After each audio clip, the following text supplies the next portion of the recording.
Munich Motor Show, the local German motor show, obviously means that the German industry feels compelled to pack a punch with the cars it's showing. In recent editions, that hasn't really been the case. Yet, in this instance, if I'm perfectly honest, design-wise, there are some reasons for hope.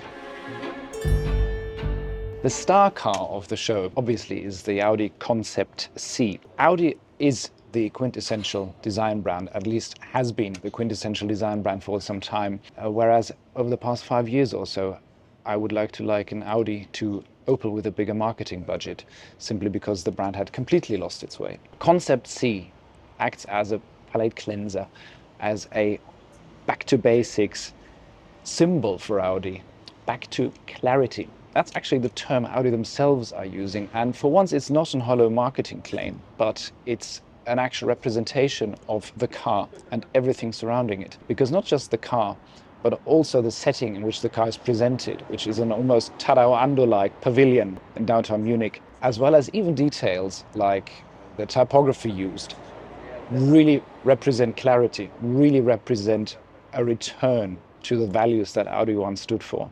Of course, this clarity is mostly associated with the relatively recently appointed Chief Creative Officer, Massimo Frascella, with whom I had the opportunity to speak during the show. I've always been a huge fan of Audi throughout my career. I've always looked from distance, of course, the brand and the evolution of the brand. There are cars in the histories of Audi that really shaped me as a designer, and the TT is probably the prime example of that. It's a car that when it first came out, it really changed everything, not only for me, I would say for the industry, but I've always appreciated the level of simplicity, of logic, the rationality of Audi, but a rationality that turns into irrationality, or like a very emotional element. And it's something I've always thought of Audi as this inexplicable combination of technicality and emotion that really coexists. And so these are the thoughts and the ideas, and I just couldn't wait to start sharing these thoughts and exchange with the design. If you think about design, Audi has always been very simple with geometric forms, or like a level of purity and precisions, and very clean surfaces. The shut lines, the split lines on the car, they're never put randomly. They're always there to define a shape or to define a function. This is the rationality of Audi that turns into emotion. Does it help being an Italian to get such a firm understanding of German design values? I mean, one of my heroes is Bruno Sacco, who also is, to me, the most German car designer of all time. Legend. The team is very international, so it's not. This is not the work of an Italian person. This is a work of a very international team that ultimately is delivering on what the vision for a German brand is. Audi is a German brand. It has to be a German brand. It's a global brand. And it needs to reflect in that, but it's fundamentally a German brand. But technology only brings progress when it brings a benefit, improvement. And the way we are approaching our interior, it's based on that, on those 4 principles. And it's all around having a technology there when you need it, but away when you don't. So you're never overwhelmed, you're never overloaded by technology. It's a technology on demand.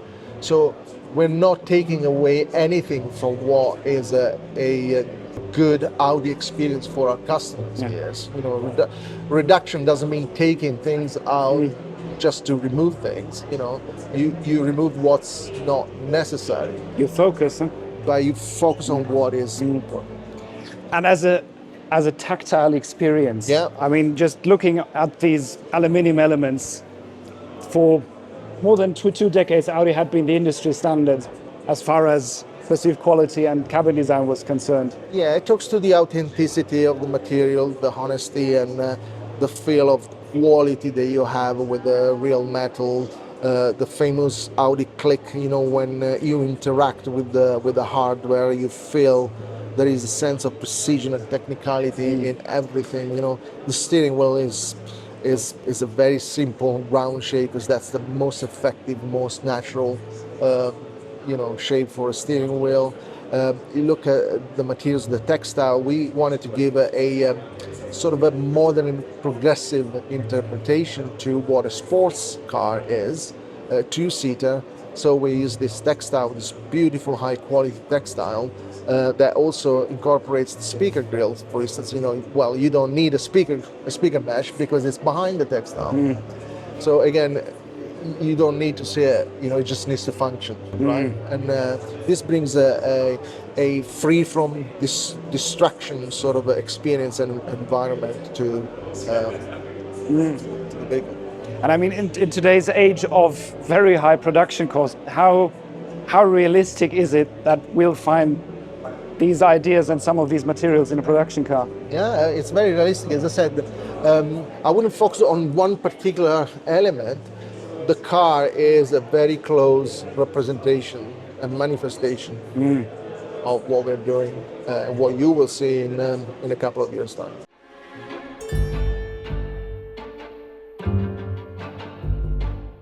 Massimo Frascella deserves all the plaudits he's receiving for his work, obviously. But what we do have to remember in this instance is that this success was only possible because he's got his boss's full support. So clarity is as much Frascella's baby as it is CEO Gernot Döllner's baby.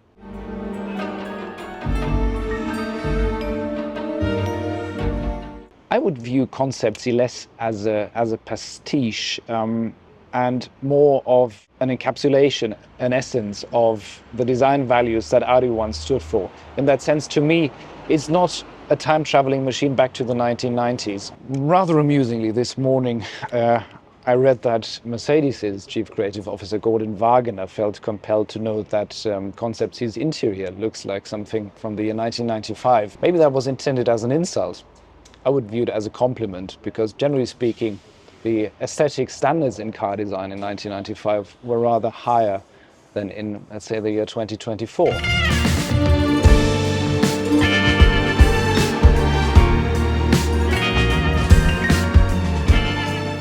Another highlight of the show was the Hyundai Concept 3. Interesting, we've got Concept C with Audi and Concept 3 with Hyundai. Pure coincidence, obviously. It's a compact hatchback. It's something along the lines of a Korean electric-powered Mazda 3. It does come with a few show car bells and whistles, like sports goggles, windows, and an interesting Perspex ducktail spoiler and whatnot. So it really is a bit like an extreme Hyundai N version of the upcoming Ioniq 3.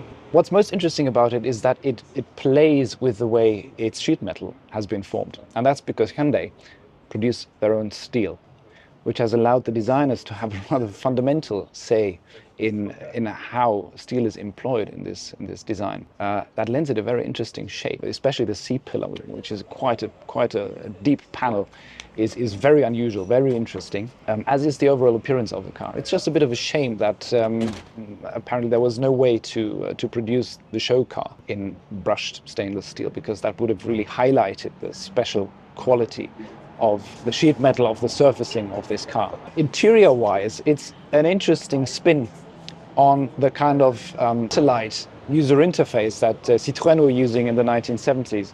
So the idea is that the driver can keep his hands on the steering wheel at all times. All inputs only really require movement of the fingertips rather than the hand. These inputs and what the functions assembled by the steering wheel can be adapted according to the driver's preferences, which is really quite interesting. Obviously, there is haptic feedback. So it's a genuinely innovative spin on ergonomics right now, which is clad in a bit of a retro sci-fi kind of flair. So in spite of it being a teaser for a production car, the Concept 3 is really worth a second, maybe third look. To me, it is one of the highlights of the show.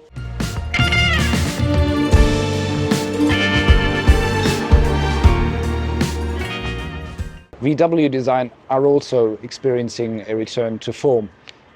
Not to the extraordinary extent Audi are doing right now, but at the same time, certainly in a much better place than they were a couple of years ago. Here in Munich, they unveiled the ID.Cross show car, which again is a disguised production car. Despite slight Citroën C3 Aircross overtones, it's a solid piece of work. Not terribly remarkable, not breathtaking, but then again, that's not the job a VW has to do.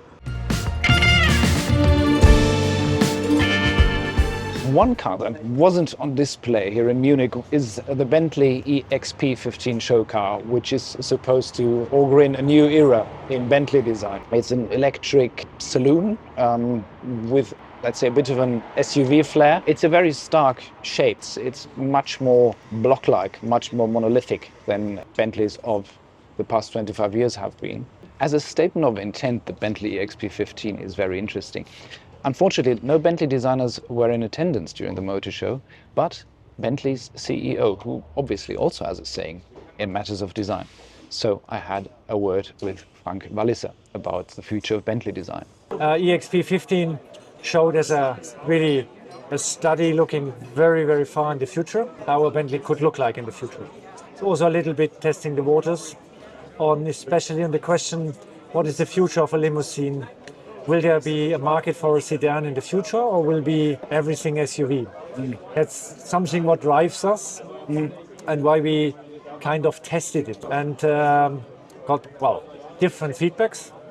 But we have a clearer idea now in what direction we want to go. So EXP15, having studied the photos, does strike me as rather more formal, rather more stricter design than the Bentleys of the past 20 years. I suppose that is intentional, but of course it widens, let's say, the gap between this and the production cars. So is this where you want to take Bentley? Is it more modern? Is it maybe a bit more rigorous, a bit more technical, a bit less obviously romantic? We will definitely take in a step to give a more clearer design language that is clearly defined from our heritage, but with a view to the future. You will see it will be a little bit more technical, but all cars have more requirements. You have more sensors outside, you have more technology to integrate in the car, and you can see a lot of cars that carry their sensors and cameras and radars. They just put additionally on the car. It does not look very good, so you have also to find in the design language areas and spaces where they nicely integrate. This was one part of it. And yes, also to give a step in the future, and we will definitely make a bigger step this time in how a Bentley will look like.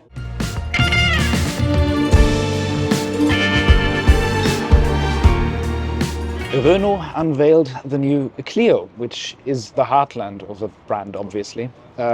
And in this instance, this generation of Clio is a rather perplexing piece of design. It's a very busy piece of design, lots of details, lots of black plastic trim in places where one wouldn't expect them. Someone at Renault Design seems to have rather liked Mercedes' recent Matrix grille designs with 147 Mercedes stars, if I'm not mistaken, because the Clio takes a similar approach and really just covers half the front end in Renault logos, different sizes, most of them in black plastic.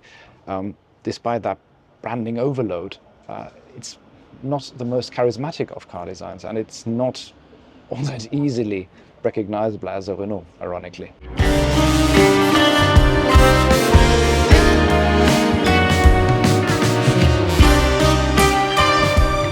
Kia were also at the Munich show, and whilst the car they brought along, the EV2 concept car, is another barely disguised production version and very much in keeping with recent Kias in terms of design, this was a good opportunity to sit down with Kia chief designer Karim Habib and speak about where he sees the brand right now that he has overseen several models. Well, one of the things that has to do with the design but is basically a consequence of the architecture, the electric architecture, is space. So space inside, the roominess, right? So having this shift to EV architecture has allowed us to create on small footprints a lot of space, a lot of usability.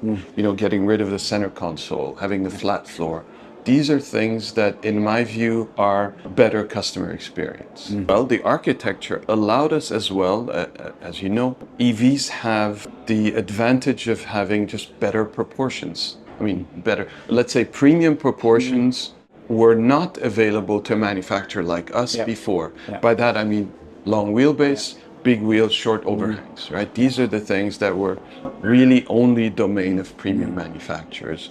So with that, there's two aspects. One is this sort of aspirational quality at a affordable price. Of course, EVs are more expensive than combustion engines, at least until now, but we are definitely much more affordable than other premium brands. And at the same time, in terms of habitability, usability, that is also one of the things that I think you can see in our products. What do you hope do people pick up as they see, as the lay person sees a Kia? I guess there's many levels, but maybe one that has been driving us, and maybe that drives sort of the identity that we have now in general, is I don't want to say futurist, because that might be, or I know it is off-putting for certain people, but an orientation towards the future. So it has to symbolize a certain form of progress. And I think that's what the idea of futuristic looking objects do. They kind of promise something from the future.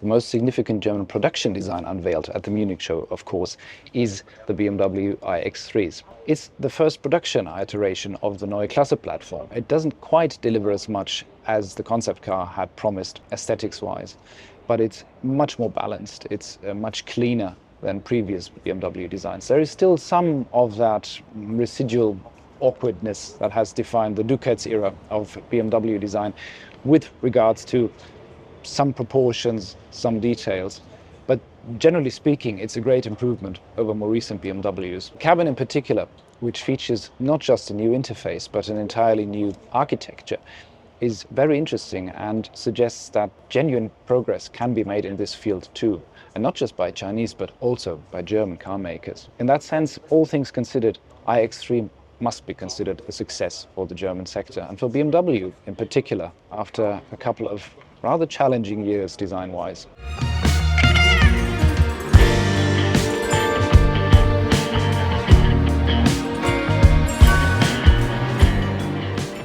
Mercedes unveiled the production GLC EQ SUV, which is the BMW iX3's direct competitor.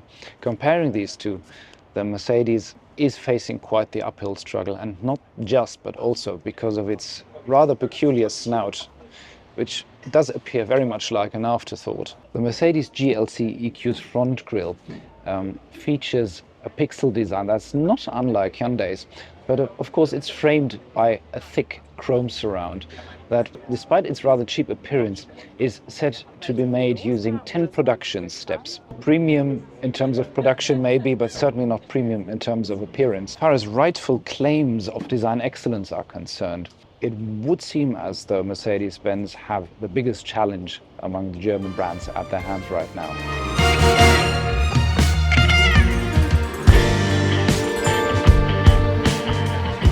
AVTR, Chang'an's premium brand, brought the AVTR Vision Xpectra to Munich. Let me quote from the press release. Xpectra is more than a car. It's a bold expression of monolithic elegance, an entity of emotional intelligence, alive with empathy. It sees you, feels with you, moves with you. Because we believe luxury today is no longer defined by ownership alone, but by the emotions and experiences it evokes. The AVTR Xpectra is quite challenging to get one's head around, and challenging to take completely seriously in some respects. But it does deserve a bit of attention, because some of its ideas are so far removed from our Western car design paradigm and the kinds of design ideas that have been associated with car design for more than a century, that in itself is interesting.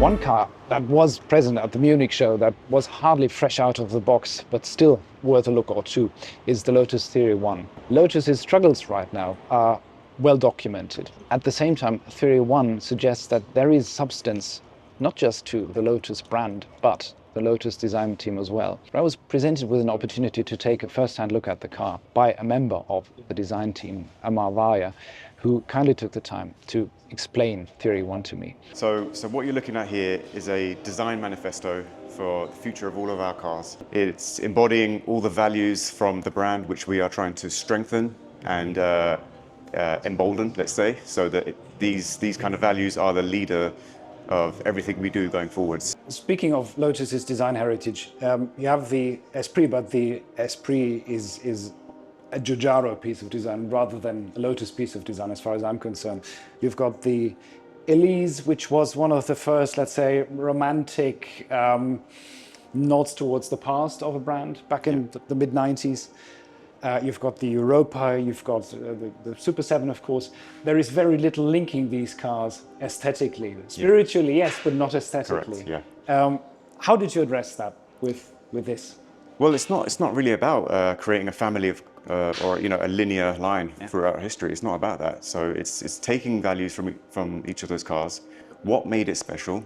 What can we bring into the future and be a credible part of the Lotus story? So, for example, on the Lotus Theory 1, the idea of DNA, so digital, natural, and analog, we bring these three core elements together, and each of these elements have a link back to the past. So, for example, the white body part is our natural part of the car, so that's linking back to the streamlined cars, for example, the Lotus 11. Or the Lotus 72, where the underbody structure is an analog expression, and that's what we tried to do with all the carbon fiber parts, the exposed technology in the rear. And then you've got the digital part, which is something that's coming new to the story of Lotus. So DNA is the kind of tagline for the Lotus Theory 1 at the moment. So, for example, on the Esprit 1, you've got a line which travels around the car, and it was for a production reason, so you can join these two fiberglass panels together. And we take the idea of that, not in a pastiche way again, but in a way we can modernize our design language. And we created a tech line. So this line is where, let's call it a gravitational point, where all the technology is kind of manifested in one line. And that line starts, it starts from the nose cone, which is race inspired, from our F1 heritage, and it travels all the way right through the door handle and into the rear of the car. There are many, many interesting ideas and aspects to Theory 1. And given Lotus's current situation, one must hope that some of them will eventually see the light of day as a production car. It's not just the car design industry that meets during these kinds of shows, but the entire car design community. One of its members I met to have him share his views, independent views. I've got by my side Jürgen Jose, Professor of Transportation Design at FH Pforzheim. Yes. One of Germany's leading design colleges. Jürgen, having spent 2 days at the show, what are your main takeaways? I actually have two main takeaways, and this is that we have more and more brands that are managing to bring their brand messages into a concrete shape. So executing concepts that are actually fitting to what they're saying. A good example always was Cupra, which is expected, of course, but we have VW coming more into this field and managing to deliver what they are saying. And then, of course, Audi is a